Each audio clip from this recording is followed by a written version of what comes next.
Hello class, my name's Dana Parkhurst, and today I'm going to tell you about the experience I had when I went across the country by myself when I was only in the 9th grade. Today my audience is my mom. She's the only person who could be here. And so here we go. There comes a time when the workload of school and the stress of life just becomes too much to handle. You need an escape from your reality and time to focus on yourself. Even just a few days to separate yourself from your life at home is good enough.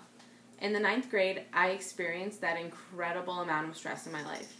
My dad was deployed in Iraq, my brother and sister were gone away at college, so it was just me and my mom at home. And not only that, but on top of it all, I was in my first year of high school, so that in itself is very stressful. I wasn't acting like myself. I let my schoolwork and my family situation control my life and my emotions. It got to the point where I went home to my mom crying in tears, begging her to take me away from Liberty for just a little while. And not even a day later, my mom was on the phone with my Aunt Michelle, who lives in Arizona, telling her how stressed I was and how much I needed to get away. My mom and Aunt Michelle made a plan for me to fly to Phoenix in the middle of February when I was on my break from school. When February rolled around, I packed up my bags for 80-degree weather and headed to the airport with my mom. She handed me my passport, my luggage, and all kinds of paperwork in case of an emergency while I was there. I boarded my plane, and the first thing I noticed when I take my seat is there's a man in the seat behind me in an orange jumpsuit, chained to the seat with a guard sitting on each side of him. Honestly, the sight of him sitting in the row behind me was a bit terrifying.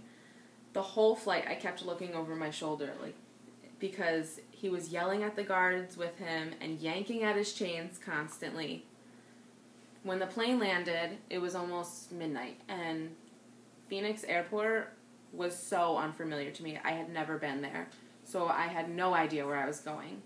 I kind of just stuck with the crowd and followed them out, and eventually I found my aunt waiting with her sleeping baby in her arms. I ran to her and gave her and the baby a hug. I was already feeling less stressed than I was back home. Every day that I was in Arizona, my aunt and I would drop off her 2 older kids at school and take her 2 younger kids out on a little mini adventure. We explored the desert, we went swimming in the middle of February, and we went to the park with the babies. The trip really wasn't anything special. I didn't do anything spectacular, but I did get away from all the stress at home, and I was able to see my aunt, uncle, and their 4 kids, who I hadn't seen probably in 5 years. 2 of the little kids I hadn't even met yet, so that was pretty fun. When my vacation came to an end, my aunt dropped me off at the airport. I boarded the plane and headed back home, and the entire flight, there was a man sitting next to me who was reading his book out loud to me in Korean. So I had no idea what he was saying, and whenever I would try to put a headphone in to listen to music, he would rip it out of my ear and be like, listen. So I did for the 6-hour flight. I'm really, really thankful for my mom. She made it possible for me to get away from home for a little while and get away from the stress and everything that was driving me crazy.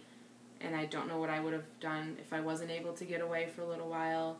And I don't know what I would do without my mom. She's amazing. Thank you, Mom. I hope everyone enjoyed my speech. Have a nice day, guys.